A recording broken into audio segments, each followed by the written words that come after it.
벌써 21번째나 됐다는 게 안 믿기네요.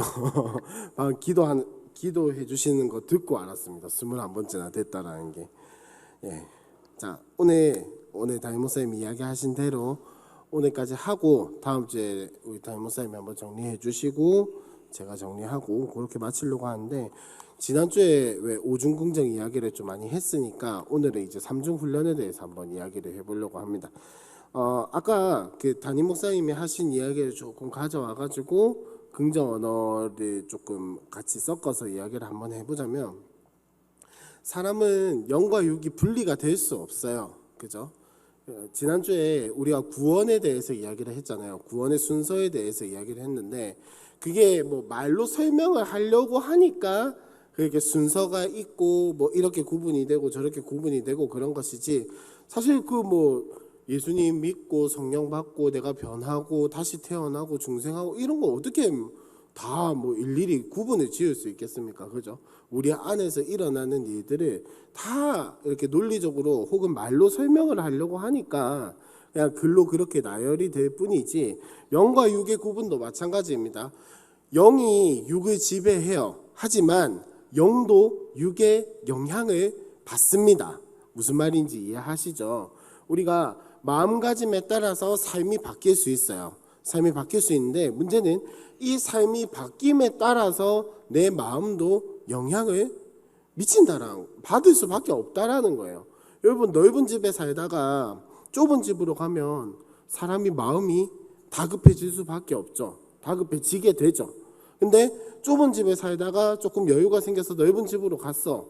그럼 그거 진짜 별거 아님에도 불구하고 마음이 조금 여유로워져요. 그죠? 그러니까 이게 잘못됐다, 잘못되지 않았다, 지금 이 이야기를 하고 싶은 게 아니고, 사람은 영과 육이 썩 이렇게 합쳐져 있는 동물이기, 영적인 동물이기 때문에 이게 서로 영향을 주고 받을 수밖에 없다라는 말입니다. 그럼 우리가 이 절대 긍정을 왜 하고 있냐? 마음가짐을 바꾸기 위해서인데, 오늘부터 나오는 오늘 다시 한 번 더 이야기할 긍정 언어, 절대 감사, 사랑 나눔, 이런 것들이 우리의 마음가짐을 바꾸는 것도 있지만, 굳이 조별 모임을 하고 말로 선포를 해보자, 이야기를 해보자 하는 것은 이 육의 말하는 것들을 통해서, 나눔을 통해서 서로 공유하고 이야기를 듣고 하는 것을 통해서, 이렇게 듣는 것을 통해서 각인이 되고 내 머릿속에 남고, 이런 것들이 내 마음에도 영향을 미친다라는 말입니다.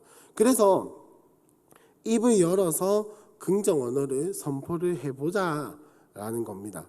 이게 무슨 말이냐면, 내각적인 이런 관점으로 봤을 때에는 사람이, 여러분 제가 굉장히 삐뚤어진 사람이라서 한번 탁 깨놓고 이야기를 해보면, 굳이 이거 말로 꺼낼 필요는 없어요. 혼자 있는데 중얼중얼 이렇게 내 혼자서 막 중얼중얼 하고 있는 것만큼 바보스러운 게 어디 있어요. 가끔 그렇지 않나요? 저는 혼자 있을 때 막 집안일 하면서, 아이고 오늘도 양말이 어쩌고 저쩌고, 뭐 설거지가 어쩌고 저쩌고 막 이런 거 하고 있으면, 오늘 뭐 얘도 설교 준비하고 있어, 아이고 이 다윗 멍청한 놈아 막 이러면서 하고 있으면 제가 너무 웃겨요. 가끔 뭐 하고 있는 거지 이런 생각도 드는데, 이렇게 말을 하는 것을 통해서 여러분, 이 뇌과학이나 이런 데서 이야기를 하는 것은 뭐냐면은, 내 생각을 하는 것을 말로 뱉어냄으로 해서 이 말이 뱉어진 것을 다시 귀로 듣는, 요게 되게 별거 아닌 것처럼 보이는데 생각보다 머리에 선명하게 남는다고 합니다.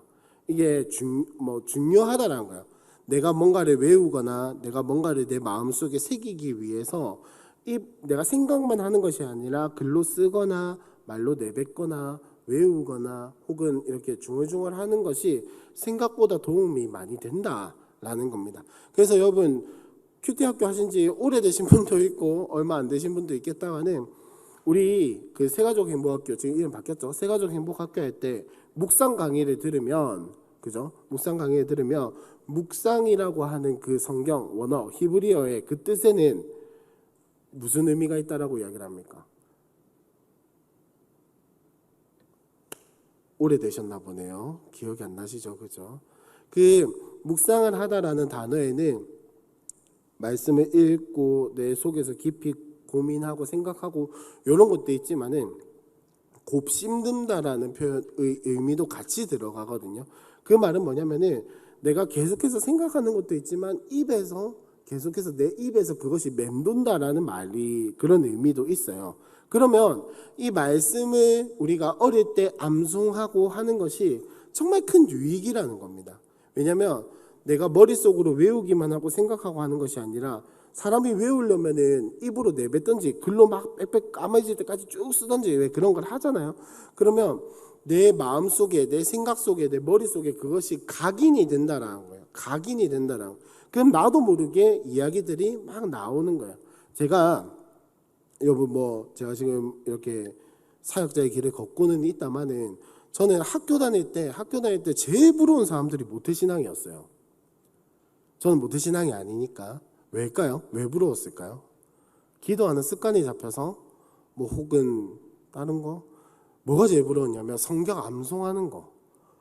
저는 물론 어릴 때 나름대로 외운다고 외우긴 했는데 이게 나이가 들어서 그런 게 아니라 진짜 어렸을 때 그 사람들이 외웠던 것들이 자기도 모르게 입에서 툭툭 나오는 게 저는 그게 너무 부러웠어요. 왜냐면 어쨌든 필요하잖아요. 성경 암송하는 게 공부를 하는 가운데에서. 그래서 아무것도 잘 몰라도 무슨 말씀 이러면 야 그거 고린도 전서다 이렇게 자동적으로 막 나오는 게 자세히는 몰라도 자동적으로 막 나오는 게 너무 부러웠어요. 저는 아무리 외워도 그게 이렇게 막 자동적으로 툭툭 튀어나오진 않더라고요. 근데 또 웃긴 건 뭐냐면은 그 초등학교 때 혹은 유치원 때 성경 암송 대회에 나올 법한 왜 그런 거 있잖아요. 시편 23편 이런 것만 또 잘해요. 이런 것만. 왜 그럴까? 어렸을 때 주일학교에서 암송 대회 나간다, 뭐 한다 이러면서 외웠던 것들이 막 쌓여 있는 거예요. 안에 쌓여 있는 거예요. 물론 사람마다 케이스 바이 케이스긴 합니다. 아닌 사람도 있을 거예요. 하지만 그만큼 외우고 하는 것에 말을 하고 쓰고 이런 것들이 영향을 많이 미친다라는 겁니다. 이 이야기를 왜 하냐? 긍정 언어를 훈련해야 하는 이유가 바로 거기에 있다라는 겁니다. 내용은 이미 사실 다 아시잖아요. 그죠? 긍정 언어를 왜 훈련을 해야 하냐? 물론 좋은 말하면 기분 좋죠. 솔직히 우리나라 속담에도 보면 좋은 말이 고운 말이 뭐죠? 가는 말이 고와야 오는 말이 곱다라는 속담이 있는 거죠. 갑자기 되게 부끄럽네요. 가는 말이 고와야 오는 말이 곱다라는 속담이 있는 것처럼 물론 좋은 말이 오가면 서로 기분 좋고 서로 이렇게 하지만은 그런 것만이 아니라 이 말이라고 하는 것이 얼마나 그러니까 과학적으로 의학적으로만 봤을 때에도 말이라고 하는 것이 얼마나 머릿속에 깊게 박히는가 말이라고 하는 것이 얼마나 마음속에 새겨지는가 요거를 우리 이제 긍정 언어를 훈련해야 하는 이유라고 할 수 있겠습니다. 자, 그러면 우리는 긍정 언어를 훈련을 해야 합니다. 좋은 말을 해야 하고 사람을 살리는 말을 해야 하고 더 궁극적으로 나아갔을 때 긍정 언어라고 하는 것은 하나님 말씀이 바탕이 된 하나님의 말씀이 우리의 삶으로 우리의 입으로 우리의 글로 나오는 것이 긍정 언어라고 할 수가 있다는 거죠. 그러니까 제가 긍정 언어 할 때마다 늘 말씀드리는 거지만은 긍정 언어라고 하면 좋은 말만 하는 게 긍정 언어가 아닙니다. 다 죽어가는 이제 나쁜 짓을 하고 막 잡혀가는 사람한테 에이 괜찮아 잘 될 거야 라고 이야기를 하는 게 좋을까요? 아니면 들어가서 네 죄를 뉘우치고 나오거라 이렇게 이야기를 하는 게 좋을까요? 자기가 잘못한 걸 모르고 살아가는 사람에게 자기가 잘못한 걸 모르고 끝까지 다른 사람에게 피해를 주면서 살아가는 사람에게 그 사람의 잘못을 이야기를 해주고 납득할 수 있게 해주는 게 좋을까요? 아니면은 그래도 괜찮다 열심히 하고 있네 이렇게 이야기를 하는 게 좋을까요? 물론 상황마다 다르겠지만 긍정 언어라고 하는 것은 단순히 듣기 좋은 말을 하자는 것이 아니라 하나님 말씀, 하나님 마음이 밑바탕이 되어서 우리의 입에서, 우리의 손에서, 우리의 글에서 나오는 것들이 사람을 살리는 말이 되고 하나님 말씀이 되고 우리의 삶과 우리의 언어를 통해서 나오는 것들이 하나님께서 말씀하시고자 하는 것을 흘려보내는 것이 긍정 언어를 훈련하는 것이다 라는 겁니다. 자, 그러면 긍정 언어를 훈련을 할 때 정말 중요한 것은 뭐냐면은 입으로 선포하는 거예요. 만약에 입으로 선포할 환경이 안 되면 글이라도 쓰는 거. 왜 제가 아는 어떤 한 분은 직장을 다니고 이렇게 하다 보니까는 도저히 직장에서 이렇게 입으로 기도를 할 틈이 없다라고 이야기를 하더라고요. 근데 기도는 너무 하고 싶고 해서 선택한 방법이 뭐였냐면 노트를 사서 글로 적는 거였어요. 시간 날 때마다 자기가 기도하고 싶은 내용들, 기도의 제목들 이런 것들을 글로 쫙 적어 내려가면서 기도를 하는 그런 훈련을 하시던데, 그런 것들이 우리의 안에 우리의 생각에 쌓이면은 그것이 나에게 하나님 말씀으로 이어지게 되는 밑바탕이 될 수도 있다라는 겁니다.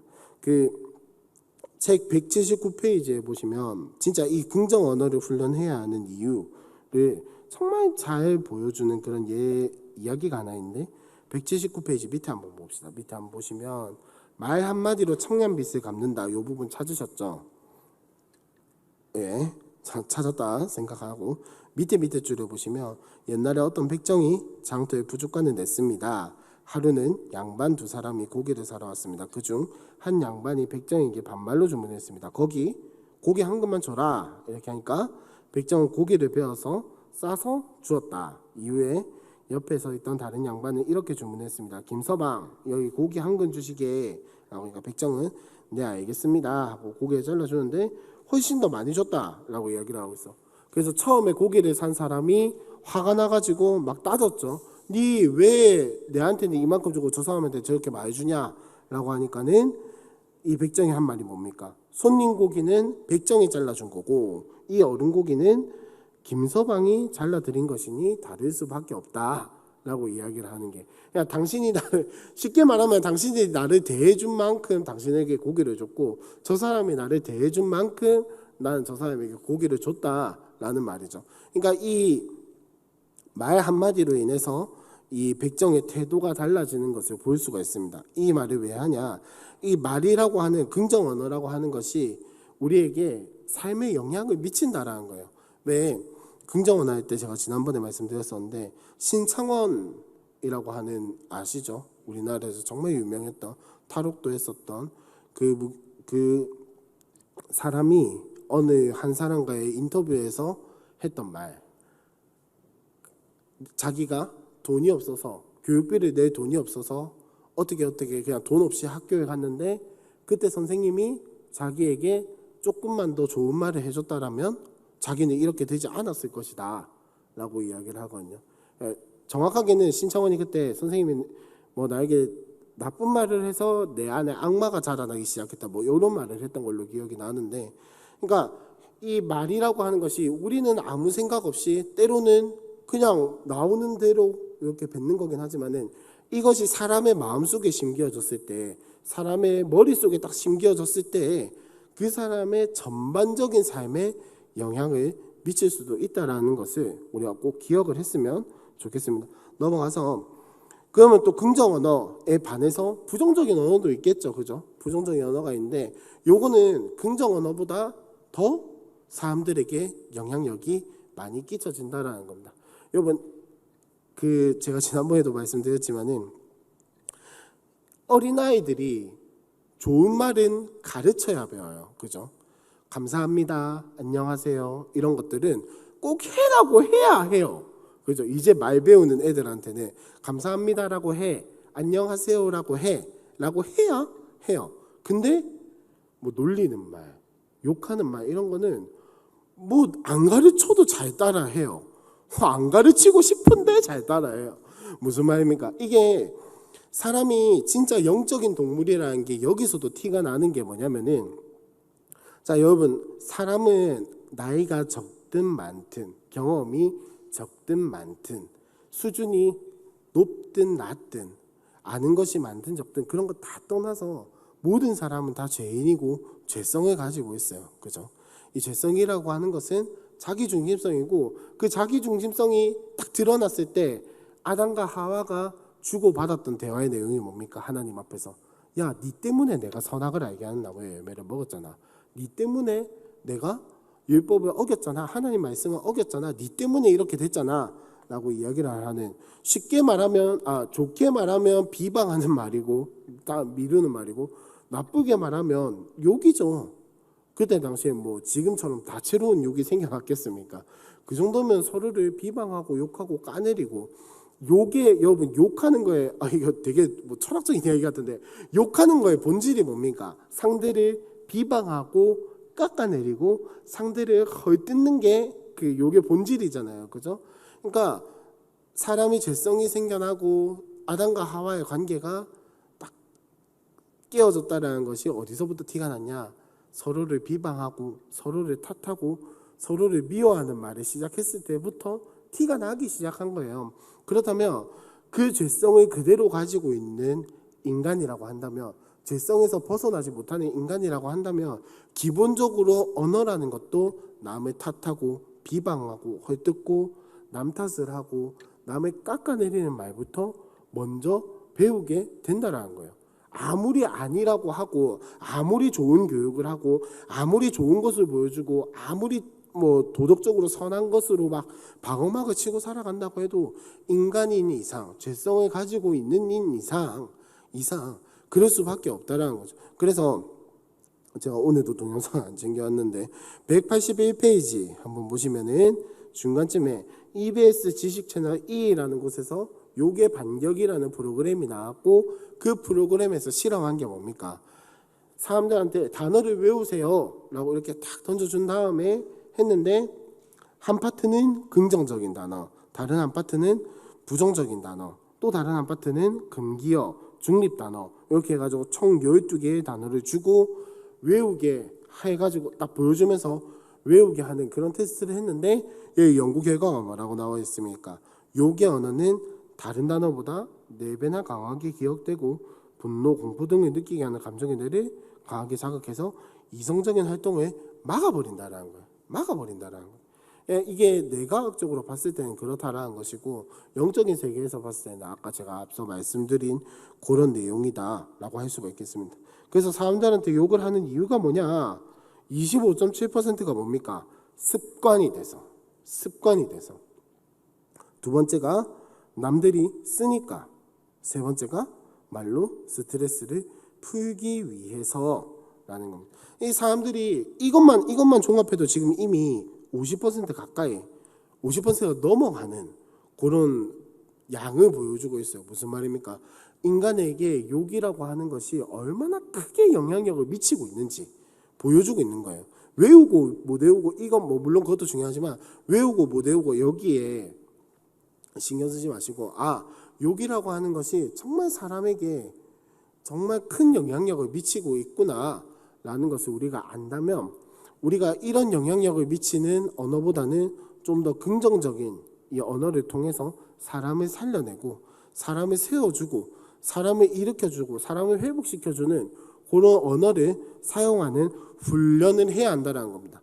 욕 못지않게 긍정적인 말도 엄청나게 힘이 있어요. 왜냐하면 하나님은 말씀이시기 때문에 말씀으로 일하시고 말씀으로 우리와 함께 하시고 말씀으로 역사하신단 말이에요. 그렇기 때문에 긍정적인 언어에는 반드시 힘이 있습니다. 반드시 힘이 있는데, 문제는 우리가 죄성을 가진 인간이기 때문에 그 하나님 말씀을 바탕으로 긍정적인 언어를 사용하기 위해서는 훈련을 해야 한다, 안 해야 한다?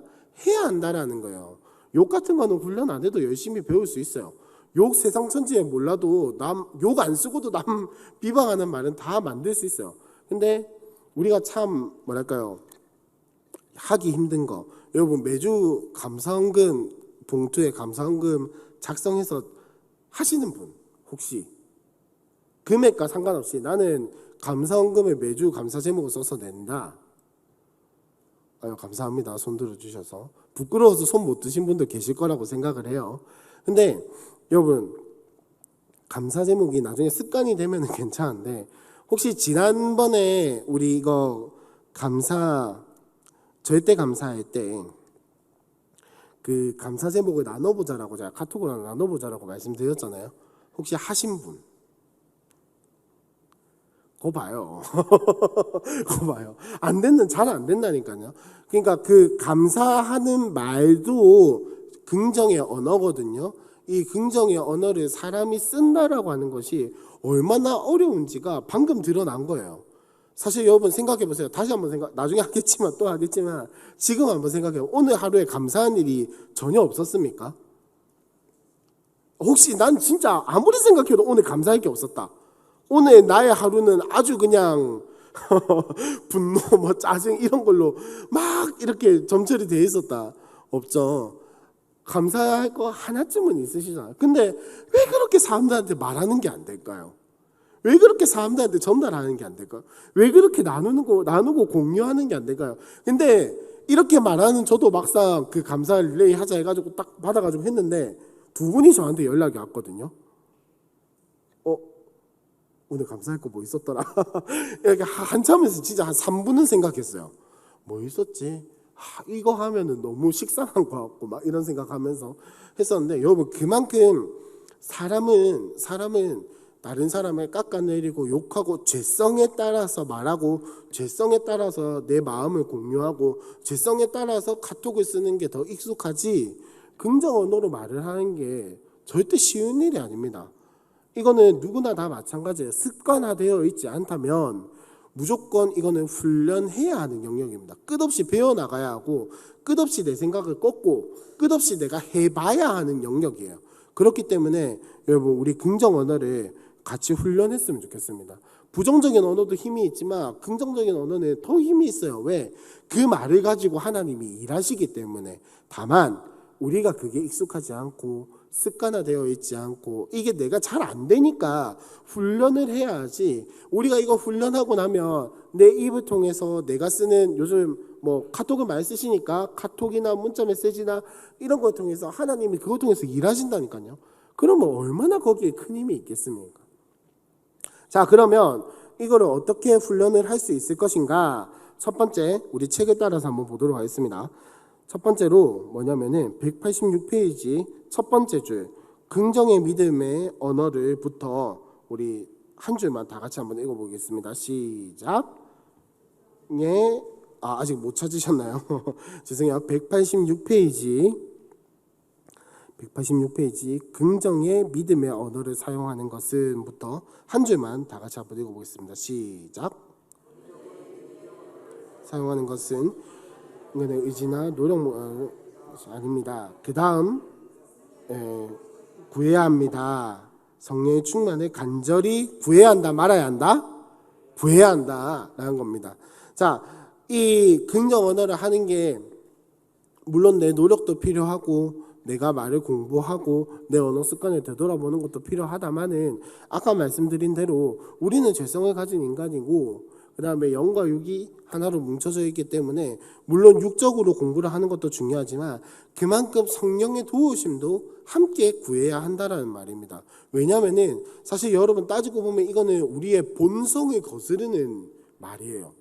우리의 본성으로서는 우리가 가지고 있는 육신의 전력과 육신의 안목으로는 할 말이 다른 사람의 단점에 대한 이야기, 다른 사람이 못하는 거에 대한 이야기, 다른 사람이 뭐 불편해하거나 내가 다른 사람 깎아내리고 내가 더 우위에 있을 수 있는 그런 이야기만이 내 본성에서는 그냥 막 나와요. 근데 다른 사람을 세워주고 내가 낮아지고 다른 사람을 살리고 다른 사람의 장점을 보고 하는 것들은 훈련이 돼야 하는 영역이고, 더 나아가서 하나님께서 우리의 생각을 지배하시고 우리가 그 훈련 중에 배웠던 것처럼 우리의 생각을 쳐서 그리스도께 복종시켜야만 가능한 영역입니다. 어느 정도는 되겠죠. 하지만 정말로 사람을 살리는 언어, 우리가 긍정 언어를 훈련한 이유가 뭐겠습니까? 이걸 통해서 나에 대해서 긍정하고 타인에 대해서 긍정하고 이렇게 이 다섯 가지 긍정의 이 일련의 과정을 통해서 우리가 결국 목표하는 게 뭐예요? 그걸 통해서 나를 통해서 하나님의 복이 흘러가게 하는 거, 나를 통해서 하나님 나라가 세워지는 거, 나를 통해서 공동체가 세워지는 게 우리의 궁극적인 목표잖아요. 절대 긍정해라고 왜 우리가 선포했습니까? 이 공동체를 세워나가고 하나님께서 우리에게 맡기신 예수님이 죽기까지 사랑하신 이 교회를 세우기 위해서 이 하나님 나라를, 작은 이 함께하는 하나님 나라를 세우기 위해서 우리가 이런 것들을 하는 것이잖아요. 그렇죠? 그러면은 무엇보다 중요한 거는 내 생각 속에, 내 말 속에, 내 손가락 속에 하나님이 임하시기를 간절히 구해야 한다라는 말입니다. 왜냐하면 이거는 우리의 본성을 거스르는 일이기 때문에 우리의 능력만으로는 다 컨트롤할 수가 없어요. 그 다음 넘어가서 187페이지 보시면은 제일 마지막에 소제목이 뭐라고 되어 있습니까? 하나님 말씀을 내면화하라. 뭐냐? 하나님 말씀을 내 안에 차곡차곡 쌓아두라는 거예요. 제가 지난번에 말씀드렸던 것 같은데 아까 말씀드렸잖아요. 하나님 말씀이 내면화되어 안에 외워져 있던 사람들이 전 진짜 부러웠거든요. 근데 여러분 하나님 말씀이 내면화해야 하는 이유는 뭐냐? 자, 예를 들어서 이렇게 한번 해봅시다. 신앙을 지키는 문제로 인해서 고민하고 있는 사람에게, 근데 내가 한 번도 겪어보지 못한 영역이에요. 내가 한 번도 알지 못하는 그런 상황에서 내가 섣부르게 이야기할 수 없는 그런 상황에서 여러분들이 여기 계신 분들은 대부분 신방을 가실 분들이시니까, 신방을 가실 분들이 많으시니까 신방을 갔어요. 만났어. 무슨 이야기를 해야 할까요?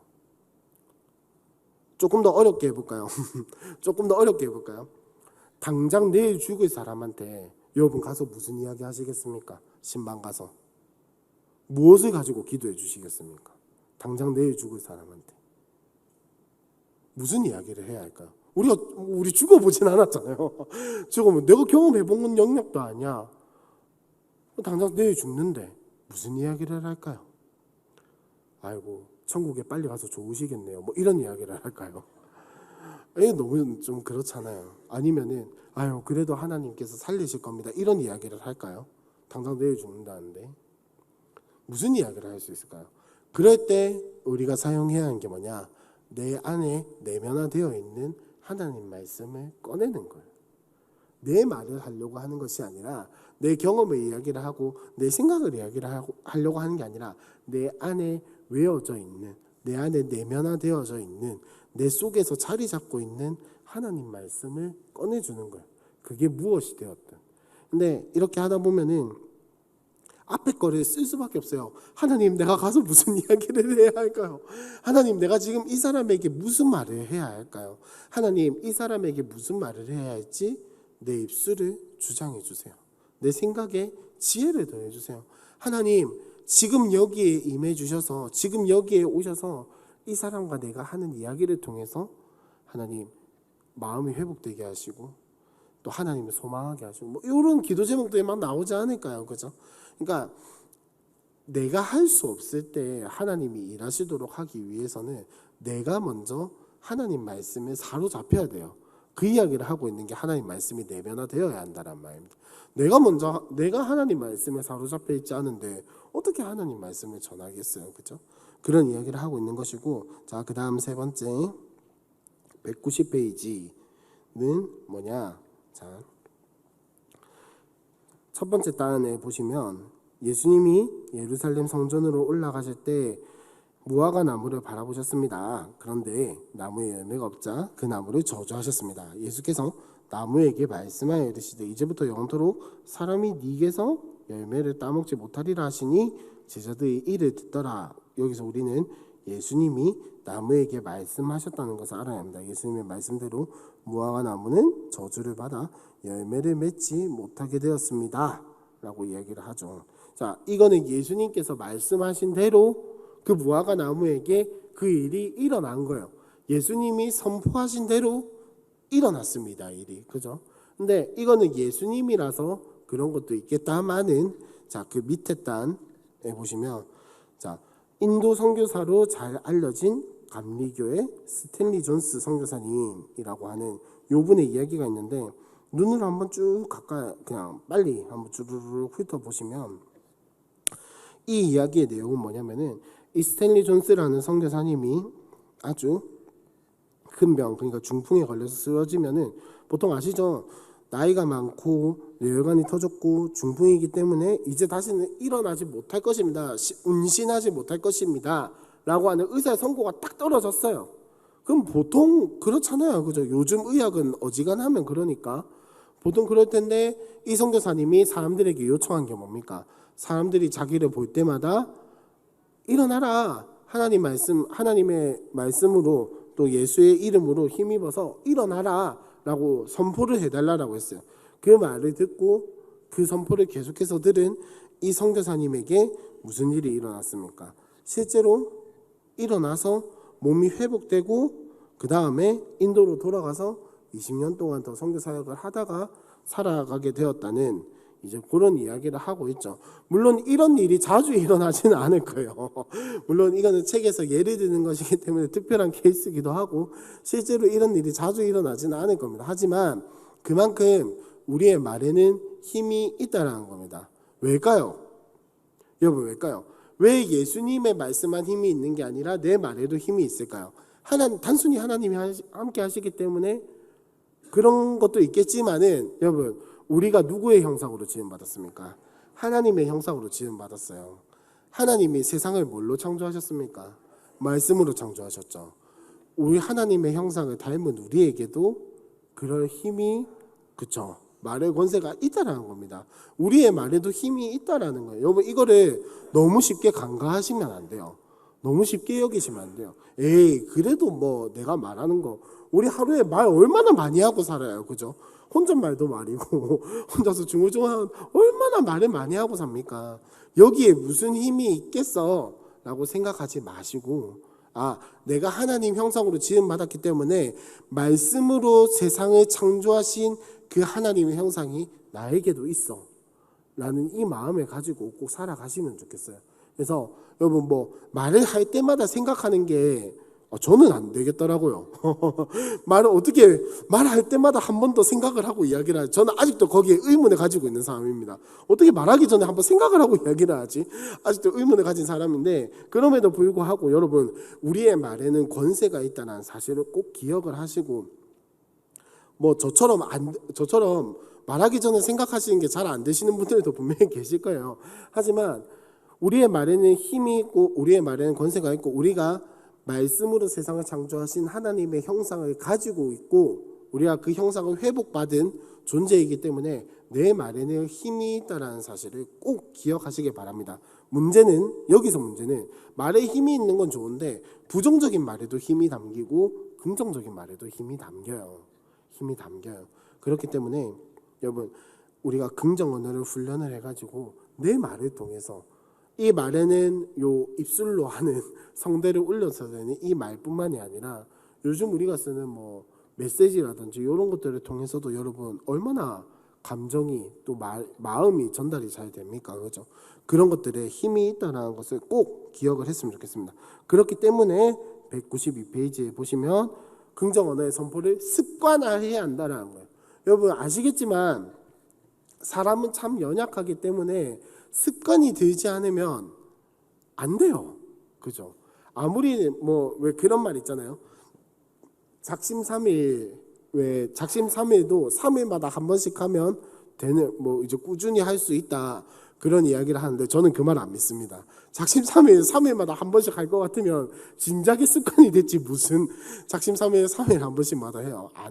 그만큼 뭐 물론 마음을 먹는 게 중요하다는 말이기도 하지만은 이게 사람은 참 연약한 동물이기 때문에 습관대로 행동하거든요.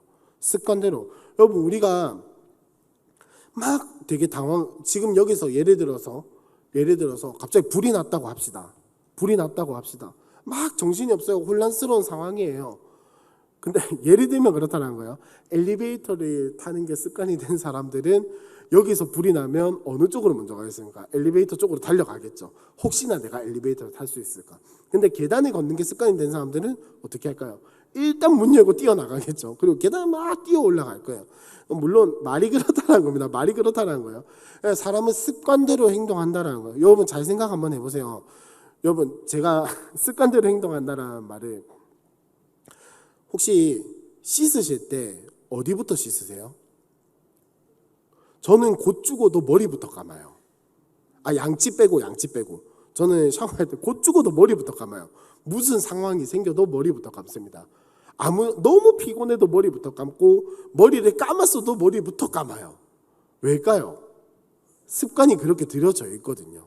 아무리 피곤하고 아무리 힘들고 어디를 가서 어떻게 씻어도 저는 머리부터 감아요. 참 신기해요. 샴푸가 없으면은 씻기를 시작하지를 않아요. 씻기를 시작을 하잖아요. 샴푸가 구해질 때까지 딴 데를 못 씻어요. 왜 그럴까요? 습관이 그렇게 잡혀 있거든요. 오늘 여러분 아마 저만 그래요? 저만 그렇게 씻으시나요?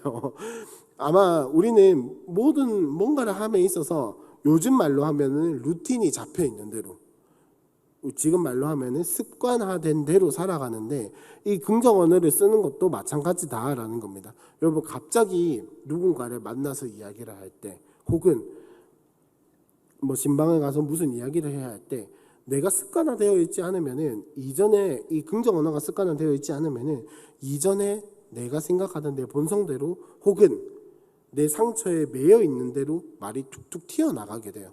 여러분 세상에서 제일 무서운 말이 뭘까요? 저는 개인적으로 욕도 아니고 뭐 깎아내리는 말도 아니고 툭 튀어나오는 말이 세상에서 제일 무섭다라고 생각해요. 아무 생각 없이 내뱉는 말, 아무 생각 없이 하는 말, 이 말이 제일 무섭다라고 생각을 하거든요.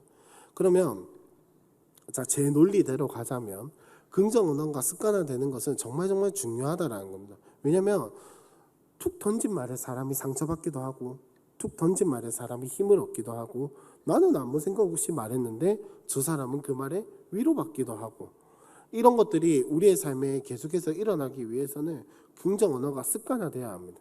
습관화를 하려면 어떻게 해야 할까요, 여러분? 습관화하려면 어떻게 해야 할까요? 첫 번째, 의지를 들여야겠죠. 의지를 들여서 내가 이 언어를 사용을 하고, 저는 정말 안 되는 그 말하기 전에 한 번 더 생각하고 이야기를 해보자, 이런 것들 해야 하고, 또 때로는 할 수만 있다면 외워보기도 하고, 이 긍정 언어를 선포문 왜 책 뒤에 보면 지금 있잖아요, 그죠? 194페이지부터 보시면, 194페이지에 보시면 긍정 언어 선포 예시문 있죠, 그죠? 이 예시문을 할 수 있으면 또 외워보기도 하고, 또 때로는 뭐 집에다가 이렇게 뭐 적어놓기도 하고, 내 눈에 잘 보이는 곳에 뭐 걸어놓기도 하고, 이런 것들이 습관화하는 데 필요한 것들입니다. 그래서 여러분 부탁드리고 싶은 것은 이 긍정 언어를 습관화해서, 내가 진짜 푹 찌르면은, 여러분 갑자기 길 가다가 누가 내 허벅지에 시계 팍 찔렀어요. 그럼 무슨 말부터 나올까요? 일단 아 나오겠죠. 아! 그러면 저는 제가 생각하기에 저는 무슨 말부터 할 거 같냐면, 누군데? 누군데? 뭔데? 왜 그러한데? 이 말부터 나올 것 같거든요. 그 표정이 싹 굳어지면서. 근데 여러분 그런 상황에서도 긍정 언어가 나올 수 있는, 혹시 무슨 일로 저를 찌르셨습니까? 이런 이런 긍정 언어가 나올 수 있을 정도로, 그런 이제 그렇게 웃긴 상상이라도 하면서 우리가 연습을 하자라는 거예요. 왜냐면 아까 말씀드렸지만은 사람은 예상치 못한 상황에서는 본성대로 행동합니다. 습관화된 대로 행동하고, 그다음에 내가 생각하지 못한 상황에서 내가 어떻게 해야 할지를 모른다면은 내가 이전에 해왔던 대로 하기 때문에, 우리가 정말로 이 긍정 언어를 통해서, 말을 통해서 사람을 살려내고 은혜가 흘러가는 통로가 되고, 하나님 말씀을 선포하는 나의 이 뭐랄까요, 형상으로서의 모습을 살아가고 싶다면은 이 긍정 언어를 우리의 삶 속에 습관화해가지고, 언제 어느 때서나 누가 푹 찌르면은 저처럼 누군데 이렇게 하는 게 아니라 긍정 언어를 나올 수 있는, 그 정도로 우리가 생각을 하고 훈련을 했으면 좋겠습니다. 그래서 오늘도 한번 우리 이 선포 예시문을 선포 한번 해봤으면 좋겠습니다. 자, 자신에 대한 긍정 선포에서 첫 번째 거 한번 다 같이 크게 읽어볼까요? 시작. 나는 하나님의 특별한 사랑을 받는 자. 한 번만 더 읽어볼까요? 시작. 나는 하나님의 특별한 사랑을 받는 자녀다. 하나님의 어떤 사랑요? 특별한 사랑. 특별한 사랑을 받는 자녀입니다. 그 다음 넘어와서 타인에 대한 긍정 선포에 보시면은 밑에서 두 번째 거 한번 읽어볼까요? 오늘도 다른 사람을, 시작. 오늘도 다른 사람을 포용하고 용서하게 될지어다. 한 번만 더 읽어봅시다. 시작. 오늘도 다른 사람을 포용하고 용서하게 될지어다. 넘어가서 일과 사명에 대한 선포 한번 볼까요? 자, 첫 번째 거, 두 번째 거를 크게 한번 읽어봅시다. 내 일터에, 시작. 내 일터에 하나님의 나라와 은혜가 임하게 될지어다. 한 번만 더 읽어볼게요. 시작. 내 일터에 아멘이십니까? 아멘. 자, 그다음 문제에 대한 긍정 선포. 자, 첫 번째 거 한번 크게 읽어보겠습니다. 시작. 문제를 통한 하나님의 섭리를 깨닫게 되죠. 한 번만 더요. 시작. 문제를 통한 하나님의 섭리를 깨닫게 될지어다. 아멘.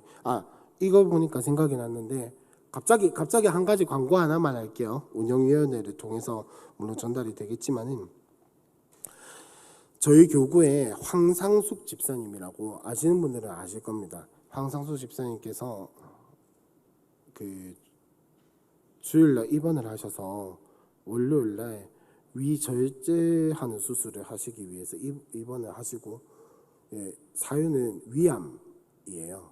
위암이었고 그 수술을 하기 위해서 복강경을 하기 위해서 개복을 했는데 문제는 다른 곳에도 전이가 확인이 돼서 닫았고 이제 항암 치료를 하고 수술을 해야 한다고 해서 조직 검사를 하고 기다리고 있는데 문제는 복막에도 전이가 돼서, 복막 아시죠? 복막에도 전이가 돼서 항암 치료가 좀 많이 어렵게 되었고, 병원을 알아보고 있는 그런 상태입니다. 아직도 기억이 나요. 황 집사님이 제발 목사님 항암 치료만 안 하게끔 그렇게 좀 됐으면 좋겠습니다. 기도 좀 부탁합니다 라고 하셨는데 뭐 이거는 설상가상이더라고요 완전. 그래서 오늘도 저랑 통화를 하시면서 우리 함께하는 교회 교인이 다 같이 기도해 주셨으면 좋겠다라고 이야기를 하시더라고요. 그래서 뭐 제가 나중에 기도 이렇게 할 것을 작성을 해서 보내드리긴 하겠지만은 뭐 말 나온 김에 아시고 함께 기도해 주셨으면 좋겠습니다. 끝. 자, 그래서 문제를 통한 하나님의 섭리를 깨닫게 되었으면 좋겠다라는 마음에서 함께 나눠봤습니다. 다음 페이지 넘어가서 자, 교회에 대한 긍정 선포가 있죠. 자, 첫 번째 거 한번 크게 읽어봅시다. 시작. 우리 교회의 모든 예배와 찬송과 기도가 뜨겁고 은혜가 넘칠지어다. 한 번만 더 읽어봅시다. 시작. 우리 교회의 모든 예배와 찬송과 기도가 뜨겁고 은혜가 넘칠지어다. 자, 넘어가서 미래에 대한 긍정 선포는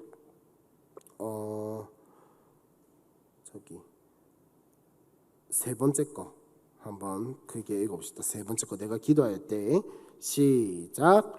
내가 기도할 때 성령 충만을 받고 거룩한 소원이 생길지어다. 한 번만 더 읽어봅시다. 시작.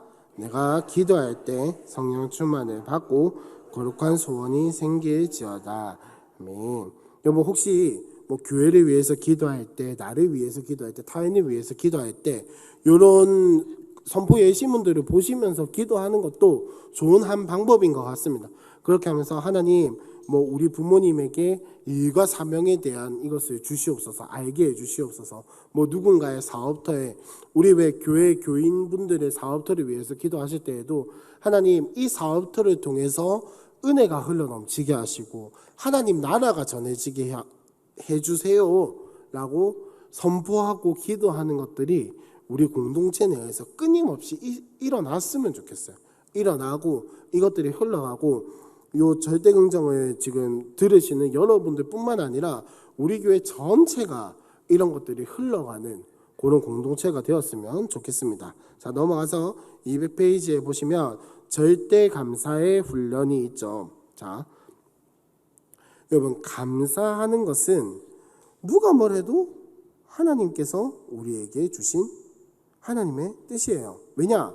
데살로니가 전서 5장에 보면은 바울이 데살로니가 교회에게 명령하는 것이 있습니다. 항상 기뻐하라, 쉬지 말고 기도하라, 범사에 감사하라. 이것이 너희를 향한 뭐라고요?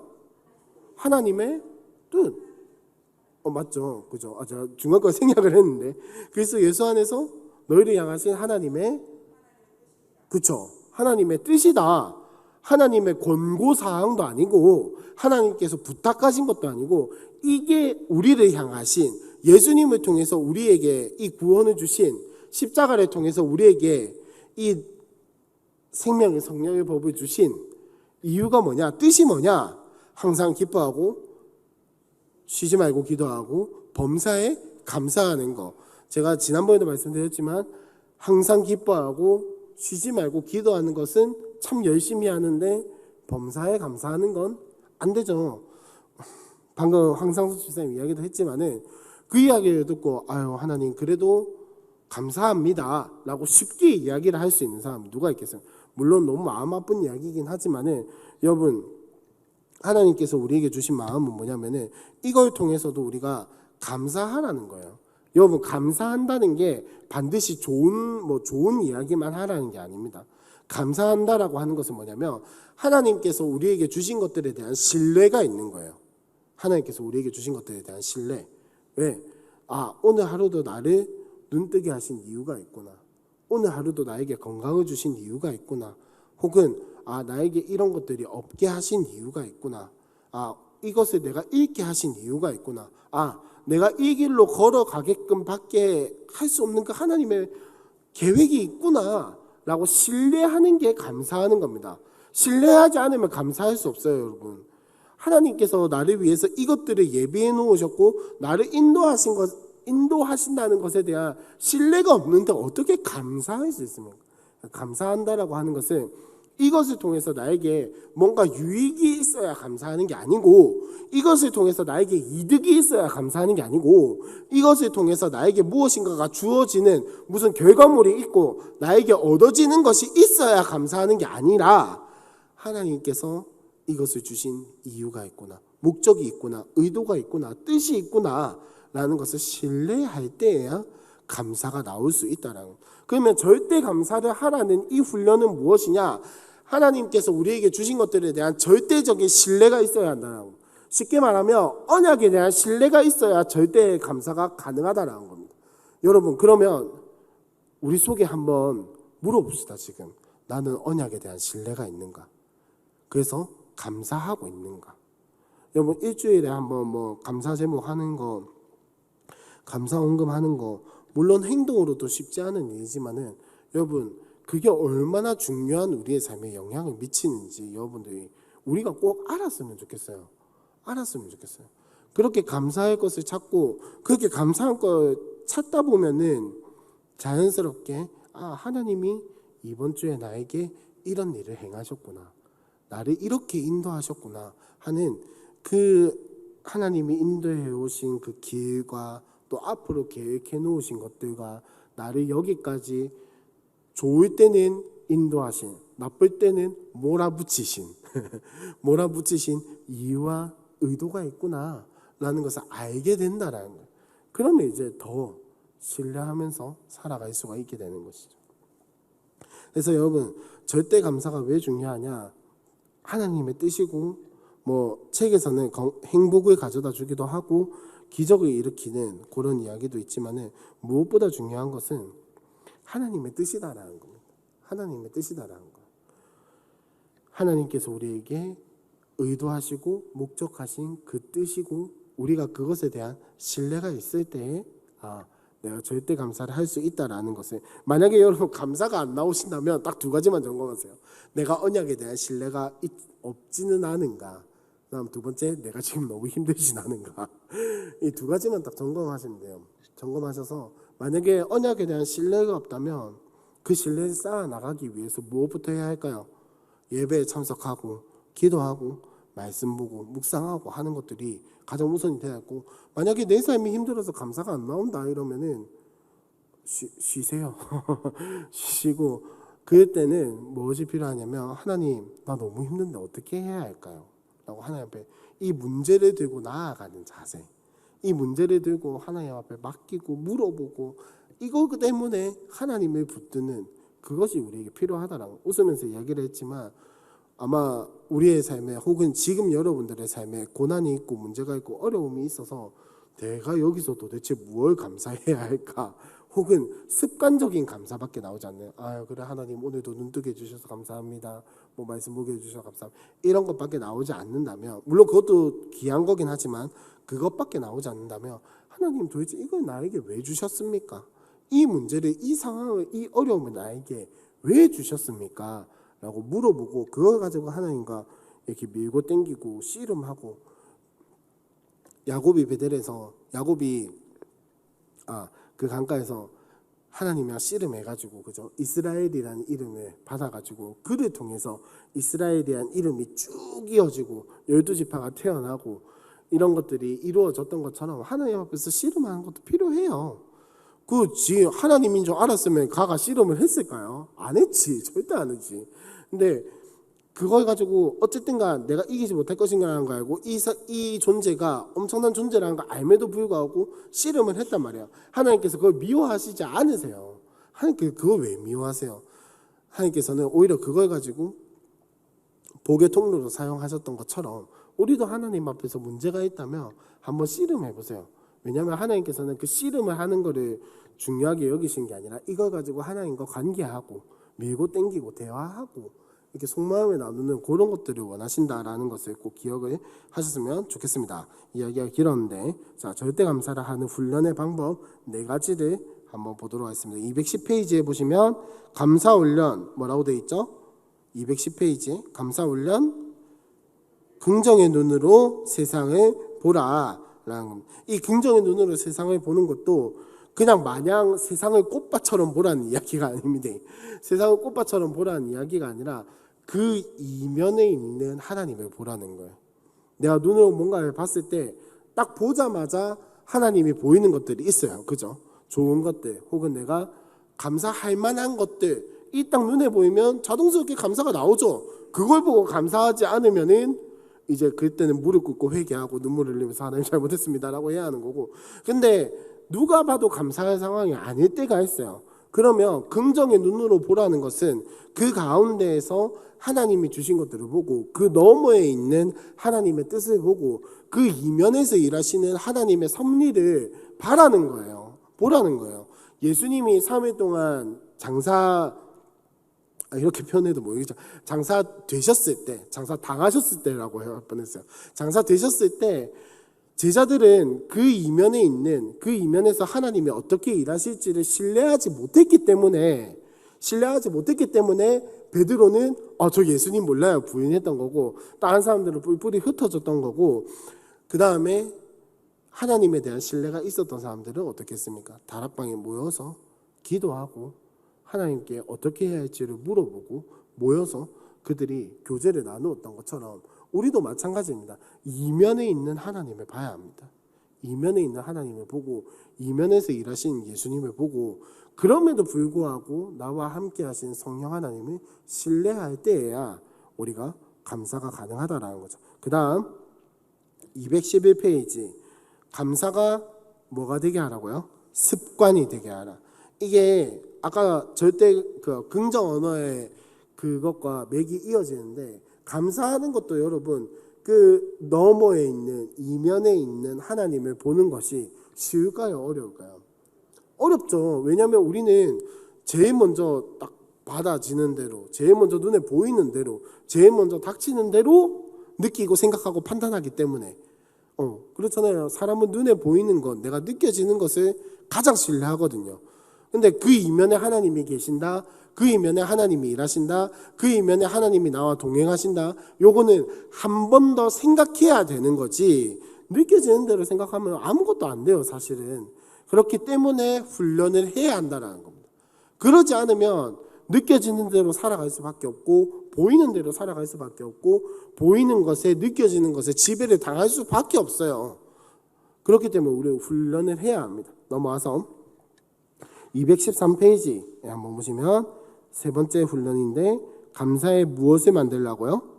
동력자를 만들라. 그래서 제가 지난주에 릴레이를 하자고 했는데 손 드신 분이 많이 없어서 조금 속상하긴 합니다만은 자, 이번 주에도 한 번 더 부탁드려 봅니다. 한 번 더 해봅시다. 한 번 더 해보고, 뭐 우리 조끼리 해도 상관없고 뭐 딴 데 해도 아무 상관없으니까 한번 이번 주에 해보고 우리가 감사하는 훈련을 한번 해보자라는 거예요. 동력자가 있으면 좀 더 쉽잖아요, 그죠? 내가 묵상을 아무 생각 없이 지나가다가 쌤의 방에 갑자기 묵상한 나눔이 쓱 올라오면은 아 맞다 이러면서 묵상하게 되는 것처럼, 혹은 묵상하기 싫어서 막 비대고 있다가 누가 평소에 묵상 나눔 안 하는 사람이 갑자기 띡 올렸어. 그래 나도 해야지 이러면서 묵상책을 펴게 되네. 그게 여러분 이렇게 웃으면서 이야기했지만 그게 동력자의 힘이거든요. 그게 셀의 힘이고 그게 공동체의 힘이거든요. 그러니까 이 동력자를 만들어 나가는 것에 우리가 조금 더 힘을 썼으면 좋겠습니다. 마지막으로 214페이지에 보시면 감사를 뭐 하라고요? 선포하라 라는 겁니다. 감사가 만약에 안 찾아지면 그냥 선포하세요. 선포하시고, 자 그럼 감사를 선포한다라는 말이 조금 뭔가 이제 애매한데, 쉽게 말하면 이런 겁니다. 215페이지에 한번 보시면, 자 어떤 목사님의 한 이야기가 있는데, 여기 자, 혹시 우리가 하나님께 구하는 죄송합니다. 우리의 마음에서 의심을 몰아내고, 이 부분 찾으셨나요? 중간 부분에 다른 색으로 적힌 글씨 찾으셨나요? 우리의 마음에서 의심을 몰아내고 불신앙을 추방한다면, 요거부터 끝까지 한번 다 같이 읽어보겠습니다. 시작. 우리의 마음에서 의심을 몰아내고 불신앙을 추방한다면 우리가 하나님께 구하는 것이 반드시 이루어질 것이다. 하나님께서는 자신이 말씀하신 모든 것을 믿음이 있는 자에게 허락하신다. 아멘. 자, 이 이야기가 감사의 이야기에서 갑자기 왜 나오냐면은, 자, 감사를 선포하라는 이야기는 내 삶에 감사할 게 없을 것 같아 보이면 감사할 것을 의도적으로 만들어내서 선포하라는 겁니다. 그럼 그 믿음을 가지고 이 감사의 제목도 하나님이 받으시고 이 감사의 제목을 통해서 하나님이 일하신다라는 것을 신뢰하고 나아간다면 하나님은 그 선포한 감사의 제목대로 일하신다라는 거예요. 여러분 오늘 하루 만약에 여러분들이 너무 지치시고 힘드셔서 감사의 제목이 없었다라고 칩시다. 그러면은 그냥 의도적으로 하나님 돌아갈 집이 있어서 감사합니다. 혹은 하나님 오늘 나의 건강을 건강하게 해주셔서, 나의 몸을 건강하게 해주셔서 감사합니다 와 같은 의도적인 감사의 제목 한번 만들어 보라는 거예요. 그러면 아까 긍정 언어에서 나왔던 대로 이것들이 나의 생각 속에, 나의 마음 속에 각인이 되고 새겨지고 영과 육이 서로 주고받으면서 이렇게 살아가게 된다면 그것이 나에게 영향을 미치고 나의 기도 제목이 되고 하나님께서 일하시는 도구가 되고 통로가 되어서 나의 삶에 하나님이 그렇게 일하신다라는 이야기예요. 그게 감사를 선포하라는 이야기입니다. 자, 이렇게 감사를 선포하고 우리가 감사의 훈련을 해야 하는데, 이것도 예시문이 있죠. 216페이지 한번 봅시다. 이것도 읽고 한번 넘어갔으면 좋겠습니다. 자, 자신에 대한 감사 첫 번째 줄 거 한번 읽어보겠습니다. 시작. 나를 하나님의 자녀 삼아 주심에 감사합니다. 자, 타인에 대한 감사 첫 번째 거 한번 읽어보겠습니다. 시작. 네, 제일 밑에 것도 한번 읽어볼까요? 타인에 대한 감사는 시작. 감사의 제목을 서로 나누게 하시니 감사합니다. 꼭 나눠주시길 바랍니다. 자, 217페이지 일과 사명에 대한 감사 첫 번째 줄 한번 읽어보겠습니다. 시작. 하나님의 나라가 임하게 하시니 감사합니다. 자, 문제에 대한 감사도 첫 번째 줄 시작. 문제를 통해 하나님의 뜻과 지혜를 깨닫게 하시니 감사합니다. 아멘. 이것만 해도 얼마나 놀라운 감사의 제목이에요. 내가 아직은 깨닫지 못했다 할지라도 미리 감사하고 나아가는 거예요. 혹시 아시는지는 모르겠는데 염상성 목사님이 기도하실 때 마무리 멘트가 항상 똑같거든요. 마지막에 기도하는 그 마무리 멘트가 똑같은데 뭐였냐면 믿고 감사드리며예요. 믿고 감사드리며가 항상 들어가거든요. 염 목사님 기도에는. 저는 그 말이 너무 좋아요.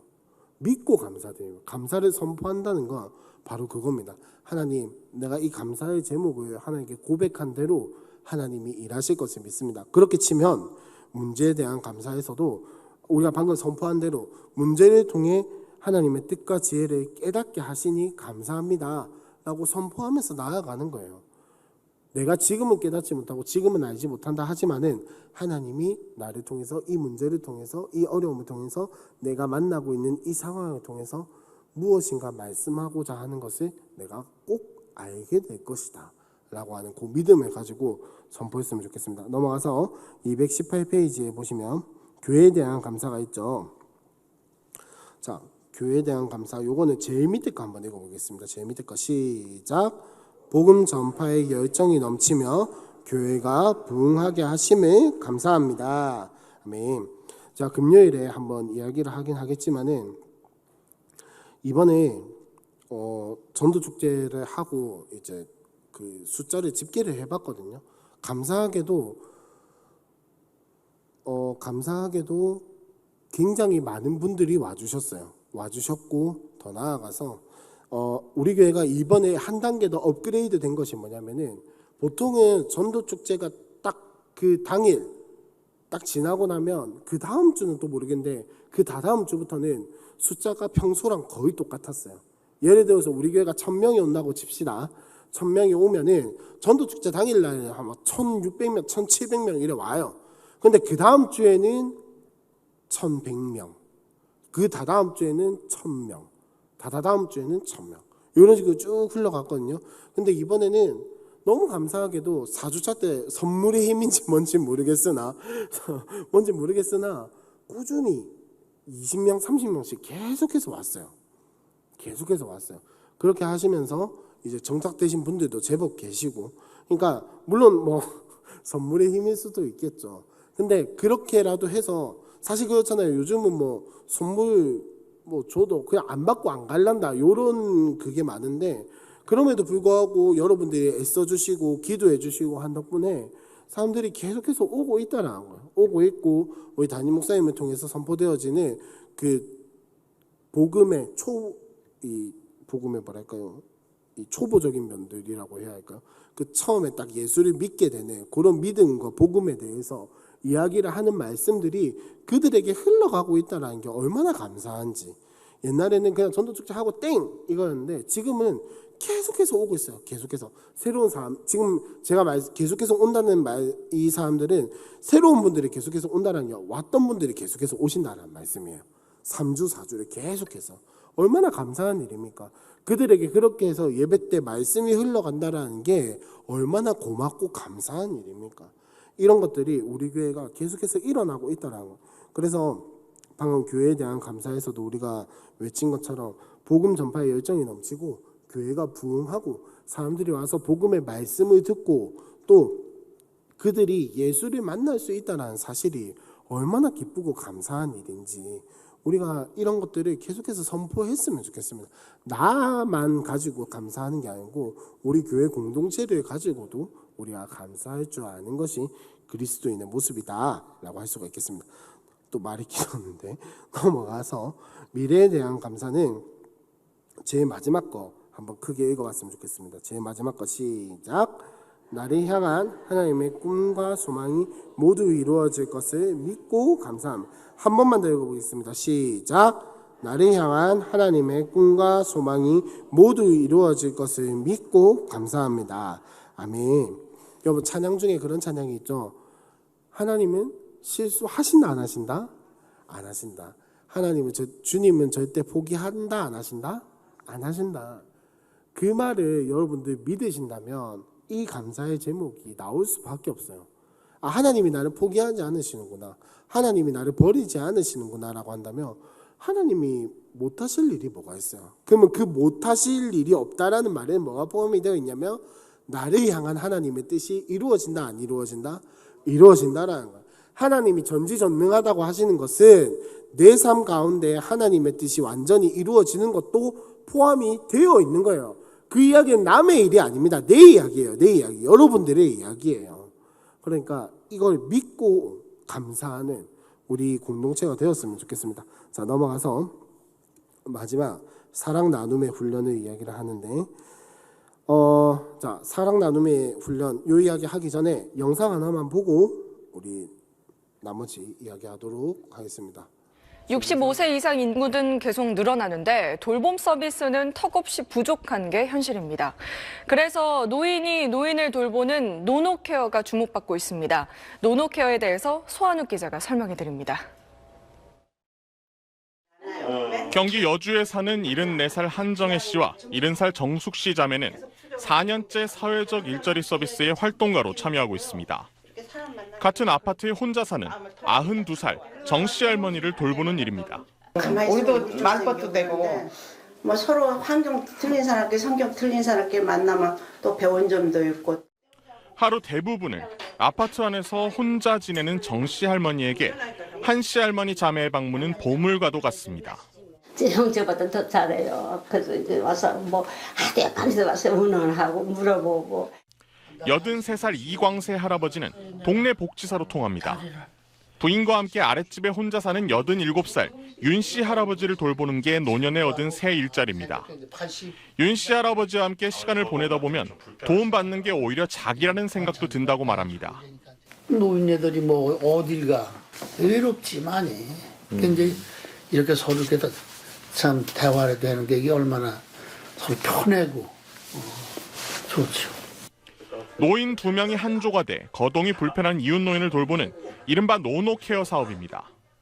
지난 2006년 처음 도입된 뒤 최근엔 서울에서만 한 해 평균 12,000명 이상이 참여할 정도로 노인들 사이에 인기가 높습니다. 오히려 신뢰를 더 하더라고요. 전문사보다도. 나이가 연륜이 있으니까. 한 달 30만 원 정도의 활동비도 가게에 쏠쏠한 도움이 됩니다. 우리는 진짜 생활에 보탬이 되지. 기초임금 나온 거하고 이거 버는 거하고 그거 갖고 사는데 그 얼마나 보탬이 돼요. 베이비붐 세대의 노년층 진입을 앞두고 노노케어 서비스가 노인 일자리와 돌봄 서비스를 동시에 만족할 대안으로 떠오르고 있습니다. SBS 소환욱입니다. 이 책에도 나오는 내용이거든요. 그 책 사랑 나눔 훈련 저기 몇 페이지더라? 224페이지에 보시면 노노케어라는 요 프로그램 아마 이 책을 쓸 때는 뭔가 뭐랄까 이렇게 연구 단계였고 저 뉴스가 나올 때쯤에는 이제 국가의 사업으로 뭔가 자리를 잡은 그런 느낌이에요. 물론 저게 완벽한 시스템은 아닙니다. 제가 저 영상을 이 노노케어에 대한 영상을 찾아보다가 보니까 요거에 대한 이제 반발이라든지 뭐 부작용 뭐 이런 이야기들도 많긴 많더라고요. 아예 뭐 완벽한 게 어디 있겠습니까? 하지만 여러분 저 영상에서 보여주는 어르신들의 말과 여기서 이 사랑 나눔의 훈련 이 이야기들이 전부 다 압축이 되어 있어요. 사실 압축이 되어 있어요. 제가 드리고 싶은 말이 저기 다 압축이 되어 있는데 무슨 말이냐면은 제가 사진을 일부러 가져오진 않았는데 얼마 전에 그 고독사 하신 분이 이제 했던 뭐랄까 사건 현장이라고 해야겠죠, 그죠? 그분의 이제 시신이 치워진 자리를 찍었던 사진이 있거든요. 그 뭐라 말을 할 수가 없는데 시신이 있던 그 자리 그게 그대로 남아 있어요. 그게 그대로 남아 있고 그것보다 더 안타까웠던 건 뭐냐면 그분의 생활 반경이 그 뭐랄까 자리를 벗어나질 않아요. 무슨 말이겠습니까? 그분이 그 생활 반경을 안 벗어난다는 소리예요. 뭐 화장실 정도야 가겠죠. 밥 먹으러 뭐 이렇게 하겠죠. 슈퍼마켓 정도야 가겠죠. 근데 그 외에는 자신의 삶을 영위하기 위한 것 외에는 아무런 그거 없이 옆에 제일 그러니까 머리맡 제일 옆에 제일 가까이 있는 게 뭐였을까요, 여러분? 혹시 뭐였을 것 같아요? 핸드폰 충전기. 무슨 말입니까? 누워서 핸드폰만 봤다라는 이야기예요. 그분이 뭐 중독이고 말고 그거는 지금 이야기를 할 게 아닌 것 같고 어쨌든 지금 사회는 점점 그렇게 흘러가고 있어요. 도태된 사회에서 도태되거나 낙오된 사람들은 한없이 밀려나고 있고 따라가는 사람들만 잘 따라가고 있고 여러분 우리가 교회를 다니고 있고 공동체가 있기 때문에 이런 것들이 쉬이 와닿지 않을 수도 있는데 사실 제가 알고 있는 몇몇 분만 봐도 뭐 거의 안 나가세요. 차라리 노인정에 나가시거나 경로당에 나가시는 분들은 오히려 활발하신 분들이세요. 대부분 나머지 분들은 어떻게 하냐 집 앞에서 이렇게 햇빛 쬐고 계시고 그렇게 하시면서 그러니까 관계가 안 되는 거예요. 관계가 물론 이제 살아온 배경이나 뭐 그런 것들도 있겠지만 어쨌든간 관계라는 것이 없고 혼자 살아가다 보니까 뭐 아시겠지만은 저보다 더 잘 아시겠지만 그렇게 살아가면 사람이 다운되고 지치고 하면 정신적인 질환이 생기고 또 그렇다고 자식들한테 이야기를 할 수도 없고 그렇다고 주변에 동네방네 저 우울증 걸렸어요 이러면서 돌아다닐 수도 없잖아요. 그죠? 그때 필요한 게 바로 저런 거라는 거죠. 같은 연배분들이 같이 밥 먹어주시고 이야기해 주시고 그리고 뭐 제일 좋은 거는 인생에서 가장 좋은 건 친구잖아요. 그죠? 가족도 물론 좋지만은 친구가 얼마나 중요합니까? 그렇게 같은 또래 공동체가 있으면서 그 어르신들이 아까 보셨던 것처럼 하시는 게 제가 찾아보니까 물론 많은 일들을 하시기도 하지만 대부분이 같이 그냥 밥 먹고 하루에 몇 시간 이야기하고 이렇게 하다 보니까 아까 뉴스에 나왔던 것처럼 그냥 자기가 가지고 있는 자식들한테도 이야기 못하는 고민들과 이런 어려움들을 다 이야기하는 거예요. 그 사람들한테. 저 사람들 돈 받고 오는 건데도 다 이야기를 해줘요. 그런다고 뭐 상황이 해결이 되겠습니까? 뭐가 달라지겠습니까? 하지만 마음의 위안이 되는 거예요. 그렇게 하면서 이 책에서 말하는 사랑 나눔이 되는 겁니다.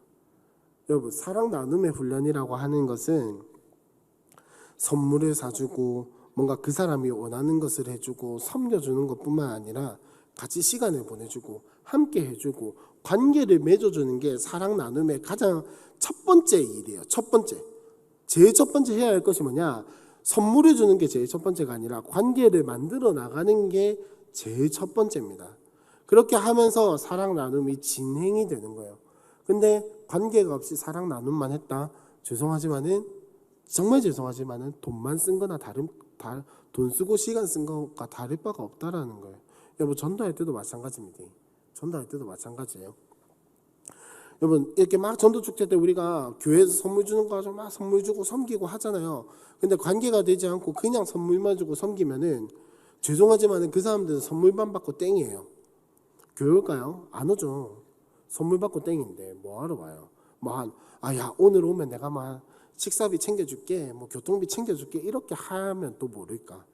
그러니까 나이 목사님이 정말 안타까워하신 게 그거예요. 선물을 사서 주라는 게 아니고 여러분 선물을 가지고 관계를 시작하기 위한 물꼬를 트라는 건데 선물을 주는 거에만 우리가 너무 집중하고 있지는 않았는지 좀 우리가 한번 되돌아봤으면 좋겠어요. 그 전도부에서 여러분 이번에 전도 축제 물품 되게 좋았잖아요. 그죠? 그거 진짜 전도부에서 얼마나 열심히 발품을 팔고 뛰고 검색하고 막 이렇게 해서 사오신 거 혹시 아세요? 저거 진짜 제가 그 스토리에 들었거든요. 눈물겨운 그 막 검색의 스토리 막 이렇게 전화하고 막 이런 거 스토리에 들었는데 너무너무 평소보다 훨씬 더 배로 많이 고생하셨어요. 그리고 그렇게 해서 준비된 물품들인데 여러분 저걸 주기만 하고 끝이 아니에요. 저걸 주면서 뭔가 이야기를 하나라도 더 하고 여러분 국수 이번에 있었잖아요. 국수를 주기만 하고 끝나는 게 아니고 들고 가서 시간이 되면 여건이 되면 같이 그 국수 가지고 국수 쌀만 먹고 이야기하고 부딪히고 뭐 이렇게 얽히고 하면서 그러면서 전도하라는 거예요. 그러면서 전도하라는 거예요. 이제 그런 의미들을 우리가 좀 기억을 하고 어쨌든 자 사랑 나눔이라고 하는 것은 결국은 뭐냐면은 자 쉽게 말하면 사람을 섬기는 거예요. 섬기고 그 영혼의 구원을 위해서 혹은 구원받은 영혼이라면 그 영혼의 회복과 또 그 영혼의 살아남을 위해서 섬기고 애쓰고 하는 것인데 그러기 위해서 뭐부터 시작돼야 한다고요? 관계부터 시작이 돼야 한다.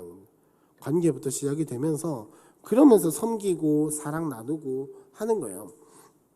자, 이 책에서 이야기를 하는 것은 딴 거 물론 사랑 나눔을 왜 해야 하는지에 대해서 뭐 긍정 에너지가 충전이 되고 뭐 행복에 있어야 되고 여러 가지 이야기를 하지만 제일 중요한 건 뭐냐면은 227페이지를 한번 펴봤으면 좋겠습니다.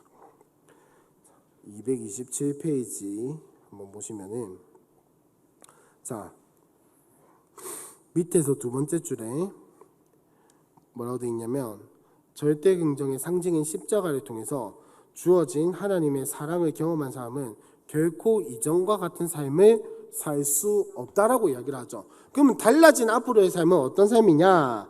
228페이지에 보시면은 이제 한 학생의 이야기가 나오죠.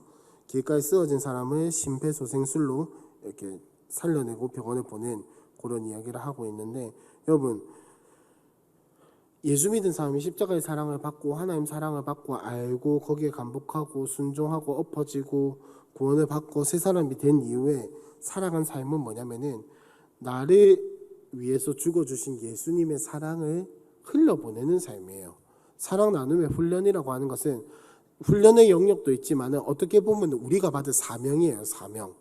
하나님께서 우리를 뭐라고 불러주셨냐? 거룩한 백성, 하나님의 나라. 물론 그렇지만 우리를 복이 흘러가는 통로로 불러주셨거든요.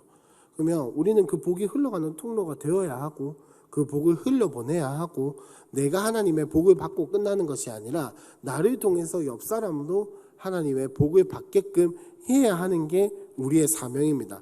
근데 그러기 위해서는 때로는 우리가 낮아질 때도 있어야 하고요. 우리의 모습을 바꿔야 할 때도 있고 또 때로는 말도 안 되는 상황이라도 내가 맞춰줘야 할 때가 있습니다. 그게 바로 사랑 나눔의 훈련이라는 거예요. 그래서 훈련을 해야 한다라고. 여러분 저기 지금 중1 애들이 앉아있지만 쟤네를 맞추는 게 얘들아 잘 들어. 너희한테 들으라고 하는 이야기니까. 쟤네 맞추는 거 쉽지 않거든요. 저는 쟤네 머릿속에 뭐가 있는지 잘 모르겠어요. 지금도 저 표정을 보는데 쟤네가 무슨 생각을 하고 있는지 잘 모르겠어요. 뭔 생각으로 살까? 이런 애들인데 제 나이 때 저 나이 애들 맞추는 것도 쉽지 않고 어렵고 그 다음에 한 번씩 애들이 저를 놀리거나 이럴 때마다 진짜 주먹 꽉 쥐면서 웃기는 하는데 웃고는 있는데 쉽지 않거든요. 근데 여러분 왜 우리가 그러고 살까요? 여기 앉아 계신 분들 대부분 그렇게 사시잖아요. 내가 왜 이렇게까지 해야 하나 이런 고민하시면서 사시잖아요. 왜 그렇게 합니까? 하나님 사랑 전하려고 하잖아요. 그죠? 이게 바로 사랑 나눔의 훈련이라고 하는 겁니다. 그렇기 때문에 우리가 훈련해야 하고 쉽던가요? 어렵죠. 내 자존심 내려놓고 내 생각 내려놓고 내가 여태까지 살아왔던 방식들 내 생각들 내 틀들 내려놓고 맞춰주는 건데 차라리 하나님이 내보고 맞추라 하면 그게 더 낫지. 사람한테 맞춰주는 게 얼마나 어려운 일입니까? 때로는 자존심 상하기도 하고 기분도 팍 상할 때도 있고 아휴 이러면서 한숨 쉬면서 할 때도 있는데 왜 그렇게 해야 합니까? 왜 그렇게 해야 합니까? 하나님 사랑 전하려고 하는 거잖아요. 그러면 그것도 훈련이 필요하다라는 겁니다. 여러분 인상 쓰면서 맞춰주면 사람들이 좋아할까요? 여러분들 맞춰준다고 누군가가 인상 쓰면은 좋던가요? 좋게 받아들이면 저 사람도 억지로 하는구나 하면서 그냥 조금 거리감이 생기고 그러잖아요. 그러니까 그런 것들도 우리가 훈련해야 하는 영역이다라는 거를 이야기를 하고 싶었는데 또 이야기가 길었네요. 자 어쨌든 229페이지 보시면은 자 그러면 사랑 나눔의 훈련을 하는데 목적이 있어야겠죠. 방향이 있어야겠죠. 그게 뭐냐면은 하나님 사랑을 전하는 것입니다. 믿지 않는 자들에게 이야기를 할 때는 전도와 선교가 되는 것이고 믿는 자들에게 이야기를 할 때는 무엇이 되냐? 그 사람의 신앙의 회복 혹은 하나님과의 관계에 가까워짐 이런 것들이 이야기를 할 수가 있는 거죠. 사랑 나눔 약간 전도와 선교가 최고의 사랑 나눔이다 이렇게 이야기를 하니까 그러면은 우리는 믿는 사람들과는 사랑 나눔을 하면 안 되냐 이렇게 생각이 들 수도 있는데 믿지 않는 자들에게 갔을 때는 전도와 선교가 되는 것이고 우리 믿는 공동체 내에서는 이 셀 공동체가 살아나는 거 우리가 함께 하고 있는 이 사람들이 회복이 되는 것이 가장 큰 사랑 나눔이다 라고 할 수가 있겠죠.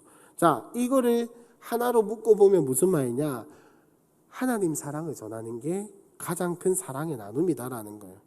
모든 우리가 하는 사랑 나눔의 훈련과 방법과 방식들은 이 한 가지 방향을 향해서 달려나가야 하는 거예요.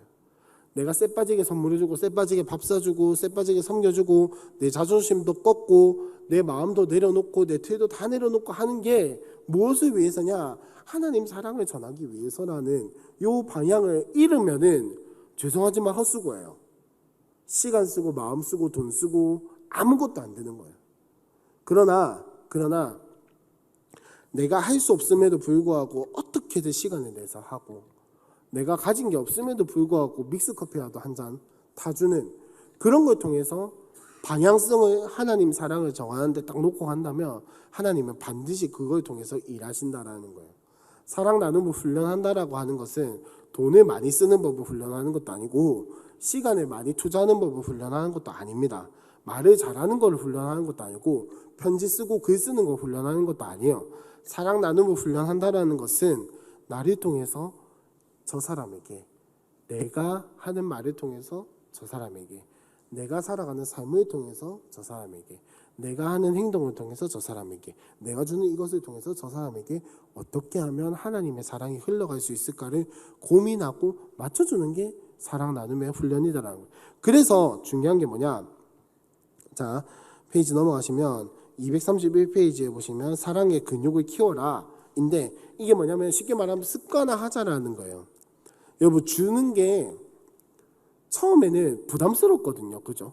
뭐 사주고 하는 게 부담스럽고, 때 처음에는 막 1,000원짜리 2,000원짜리 주는 것도 아까운데 나중에는 그냥 아유 뭐 내가 커피 한 잔 안 먹고 하나 더 해주지 뭐, 이런 마음으로 흘러간다라는 거예요. 여러분, 한 달에 10만 원, 예를 들어서 한 달에 10만 원 버는데 100만 원치를 사줄 수는 없잖아요. 마음이 넓어진다고 해도 그건 불가능한 일이에요. 불가능한 일인데, 물론 하나님께서 재정을 부어주시면 가능할 수도 있겠지만 단순 계산으로 따지고 봤을 때에는 내가 한 달에 10만 원 버는데 100만 원 지출하는 건 아무리 마음이 넓어도 힘든 일이에요. 그 이야기를 하는 게 아니고, 마음이 넓어지면 어떻게 되냐면, 예를 들어서 내가 9만 원을 나에게 쓰고 1만 원을 다른 사람에게 썼다면, 이제는 내가 쓸 것을 조금 줄이고 다른 사람을 향해서 더 흘려보내는 게, 그게 주는 훈련을 하는 거예요. 그러다 보면은 내가 10만 원으로 먹고 살던 게 다른 사람을 더 주기 위해서 내가 돈을 열심히 벌고 싶다. 그게 아까 목사님이 말하신 돈 버는 것도 재밌어진다라는 이야기입니다. 왜냐면은 이 돈 버는 게 옛날에는 내 먹고 살려고 하다 보면은 아휴, 내가 이렇게까지 하면서 먹고 살아야 하나 이런 생각이 들기 마련인데, 내가 이걸 좀 더 열심히 하고 좀 더 내가 돈을 벌면 통해서 다른 사람을 살려낼 수 있다는 생각을 가지고 살아간다면, 내가 이걸 통해서 하나님 사랑을 전할 수 있다라고 생각을 한다면 조금 더 재밌어지겠죠. 물론 재미없을 때도 있어요. 항상 즐거우면 또라이라잖아요. 그죠? 항상 즐거우면 병이라고 이야기를 하는데, 아무튼 좀 더 방향성을 찾고 목적을 알고 의도를 알고 살아간다면 좀 더 즐겁게 재밌게 할 수 있다는 말입니다. 왜냐면은 또 이야기하기로 했는데, 왜냐면은 노동이라고 하는 건 저주가 아니에요. 기본적으로 여러분, 창세기에 아담과 하와가 처음 창조받고 나서 하나님께서 그들에게 주신 약속이 뭡니까? 명령이 뭡니까? 생육하고 번성하여 땅에 충만하라, 땅을 정복하라, 땅을 다스리라, 하늘에 기는 것들과 땅에 나는 것들과 하는 것들을 어떻게 하라고요? 다스리라고 했잖아요. 그들을 관리하라고 했잖아요. 그걸 지금의 표현으로 하면은 너희는 힘을 다해서 가정을 세우고 가족을 세우고 공동체를 만들고 이 땅에 있는 것들, 하나님이 만드신 이 피조세계를 관리하고 다듬어가고 경작하고 하라는 그 이야기를 하고 있는 게 그 문화 명령이라고 하는 그거거든요. 자, 그러기 위해서는 아담과 하와가 무엇을 했을까요? 돌아다니면서 이것들이 잘 되고 있는지 아닌지, 또 때로는 이제 뭐 동물들과 식물들의 이름을 지어주기도 하고, 또 때로는 물길을 만들기도 했을 거고, 그죠? 물길 뭐 그런 것들을 했을 거란 말이에요. 그건 노동이 아닙니까? 노동이겠죠. 뭐 걔네가 뭐 하나인가 같아가지고 물길이 없는 물길 만들어줘 뭐 이렇게 뭐 물길 만들어줘 이렇게 하면 물이 뭐 갑자기 생기고 그런 거 아니잖아. 자기네들이 했을 거란 말이에요. 노동이라는 거는 창세기 때부터 있어서 에덴 동산에서부터 있었다고요. 근데 그게 힘들어지고 어려워진 게 언제부터냐? 땅이 가시를 내고 땅이 엉겅퀴를 내고 사람이 수고해서 땀을 흘려야 먹고 살 길이 찾아진다라고 하는 그 에덴 동산에서 쫓겨날 때부터란 말이에요. 그때부터 노동이 힘들어진 거예요. 남성 동지 여러분 아시겠죠? 그러니까 우리가 힘든 거는 다 누구 때문이다? 아담과 하와 때문이다. 웃으면서 들으세요. 제발 진지하게 듣지 마시고, 아시겠죠? 자, 그냥 하는 말입니다. 어쨌든 이 노동이라고 하는 것은 기본적으로 하나님께서 인간에게 주신 거예요. 주신 거고, 이걸 통해서 우리가 하나님이 주신 사명을 만들어 나가고 이뤄 나가는 하나의 도구란 말이에요. 그렇기 때문에 우리가 목적을 알고 나의 사명을 알고 정체성을 알고 방향을 정확하게 알고 한다면 이 힘든 노동이 조금이나마 더 기쁘고 감사한 제목들이 될 수 있다라는 거를 우리가 꼭 기억을 했으면 좋겠습니다. 또 말이 길었는데, 자, 사랑 나눔을 하는 두 번째 방법은 무엇이냐? 233페이지, 제가 진짜 하고 싶은 말이 없어요. 사람들의 필요에 민감하라. 사람들의 필요에 민감하라. 제가 늘 주장하는 말 있죠. 밥이 필요한 사람한테 각티슈를 주면 좋아한다 안 한다? 안 좋아한다라는 거예요. 밥 필요한 사람한테 밥 사주는 게 최고입니다, 여러분. 예. 아무리 비싼 휴지를 갖다 줘, 10,000원짜리, 20,000원짜리 휴지를 갖다 줘봤자 5,000원짜리 공깃밥보다 못하다. 공깃밥이 5,000원씩이나 하진 않지만 5,000원짜리 밥보다 못하다라는 사실을 여러분 꼭 기억하셔야 합니다. 그 말은 뭐냐면은, 자, 우리가 그 사람에게 관심을 가져야 한다는 말이에요. 내가 사랑을 전하고자 하는 대상이 무엇을 원하는지, 무엇이 필요한지 관심을 가져야 한다는 말이에요. 관심 없으면 안 보이죠. 저 사람이 뭐가 필요한지 아무것도 안 보인단 말이에요. 근데 관심이 있어야 그 사람이 뭐가 필요한지, 뭐가 갖고 싶은지, 혹은 그 사람에게 정말로 필요한 게 뭔지, 갖고 싶은 거 말고 정말로 필요한 게 뭔지가 보인다라는 거예요. 그러면 자, 이 사람들의 필요에 민감하라고 하는 것은 센스가 있어라는 말이 아니라 그 사람에 대한 관심, 그 사람에 대한 애정이 사랑 나눔의 기반이 되어야 한다는 겁니다. 그래서 관계를 하라고 하는 거예요. 그래서 관계가 필요하다라는 거예요. 자, 그다음 넘어가서 저기 235페이지 세 번째 방법이 무엇이냐? 작은 것이라도 나누는 삶입니다. 작은 것이라도. 그래서 그 밑에 보시면은 구두수성공 집사님의 이야기가 나오죠. 자, 이 사실 여러분 아시겠지만은 구두 그 왜 우리 저희 교회에서 나가는 길에 그 카톨릭들 밑에도 보면은 그 아시죠? 구두집 하나 있는 거. 구두 그 작은 이 뭐라 해야죠? 양철로 되어 있는 그 구두 수선집 있는 거 아시죠? 거기서 여러분 요즘 시대에 그 구두 수선하는 거 그거 해봤자 죄송하지만 돈벌이가 되면 얼마나 되겠습니까? 그죠? 막 대박집이다라고 입소문 나지 않는 이상이야. 되면 얼마나 되겠습니까? 그런데 거기서 할 수 있는 게 무엇이냐? 나는 그런 직업이다. 나는 가진 게 없기 때문에 나눌 수 있는 게 없어. 이게 아니라 여기에 나오는 그 집사님이처럼 이 신지 않거나 버리는 구두를 받아가지고 수선을 해서 조금이라도 필요한 다른 사람들에게 나눠줄 수 있는 일을 하는, 요즘 흔히 하는 말로 이게 뭡니까? 재능 기부잖아요. 재능 기부. 내가 할 수 있는 작은 것을 가지고 다른 사람들에게 도움이 될 수 있는 일을 하는 거. 요것도 그 기반이 뭐겠습니까? 다른 사람들이 무엇이 필요할까라고 하는 관심과 애정. 요게 밑바탕이 되어야겠죠. 어쨌든 자, 이렇게 세 가지 방법이 있는데 사랑 나눔 훈련에서 제일 중요한 것은 뭐냐면은 일단 첫 번째, 하나님께서 나에게 주신 마음이다라는 거. 하나님께서 나에게 주신 사명이다라는 거. 하나님을 사랑하고 이웃을 사랑하는 요 큰 두 가지의 계명의 일부다라고 하는 것과 그 다음에 사랑 나눔의 방법이 여러 가지가 있지만은 제일 기본적인 건 뭐다? 관심과 애정, 관계를 만들어 나가면서 그 사람과 이야기하고 소통하고 관계하고 하면서 관심과 애정을 주는 것. 그렇다면은 크든 작든 그 사람에게 흘러갈 수 있는 것들이 더 이제 하나님 사랑을 전하는 데 적합하다. 그래서 우리가 이 사랑 나눔을 통해서 최종적으로 바라봐야 하는 방향은 뭐다? 하나님 사랑을 전하는 것에 있다라는 것을 우리가 꼭 기억을 했으면 좋겠습니다. 자, 이 시간에 조금 많이 가서 예시문은 다음에 읽도록 하고, 자, 어쨌든 이제 슬슬 끝나가네요. 언제 끝났나? 오늘 담임 목사님 말씀 들으면서 참 위안이 많이 됐습니다. 이제 2번 남았다라는 사실이 너무 위안이 많이 됐는데, 어쨌든 이 절대 긍정을 하면서 여러분 많은 생각이 드시고 또 많은 훈련을 하셨겠다마는 정말 중요한 건 뭐냐면, 뭐 일단 오늘 했던 이 세 가지 훈련만 놓고 딱 보자면은 이 세 가지 훈련을 통해서 가장 중요한 건 뭐냐면은 행위를 하는 게 중요한 게 아닙니다, 여러분. 긍정 언어를 하고 감사하고 사랑 나눔을 하는 행위가 중요한 게 아니에요, 여러분. 이걸 통해서 내가 하나님과의 관계가 더 가까워지고 내가 타인을 보는 시선이 바뀌고 나의 일터와 나의 직업에 대한 사명을 알고 깨닫고 나의 정체성을 알고 그 다음에 하나님을 신뢰하고 환경을 넘어서서 일하시는 하나님을 바라볼 줄 알고 그 다음에 나에게 하나님의 말씀이 반드시 이루어질 것이다 라고 하는 그 미래에 대한 소망을 가지는 것이 가장 중요한 이야기입니다. 그러니까 이거를 여러분 제발 부탁드리는데 행위로만 하지 마시고 이거를 어떻게 하면 다른 긍정들 나에게 어떻게 적용을 할 수 있을까? 내 삶에 어떻게 적용할 수 있을까? 내가 맺고 있는 관계들을 어떻게 적용을 할 수 있을까? 내 직장에서 어떻게 적용을 할 수 있을까? 내 미래에 대해서 어떻게 적용을 할 수 있을까? 내가 지금 닥쳐 있는 문제와 어려움들에 이것을 어떻게 적용을 할 수 있을까를 생각을 하시면서 그다음 두 번째 꼭 선포하시길 바랍니다. 입으로, 말로. 그냥 만약에 그냥 가만히 있다가 손목이가 뻘쭘하시면은 이걸 가지고 기도라도 해보셨으면 좋겠어요.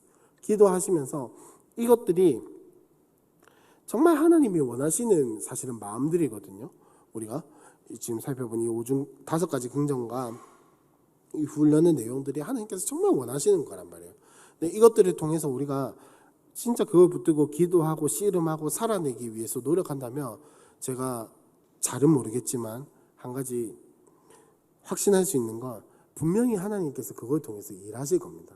분명히 일하시고 그걸 통해서 여러분들이 하나님의 일하심을 경험하면 정말 우리 교회 가운데 성령의 바람이 불어서 우리 교회가 또 내가 성령의 힘을 힘입어서 살아갈 수 있게 될 줄로 저는 그렇게 믿고 있습니다.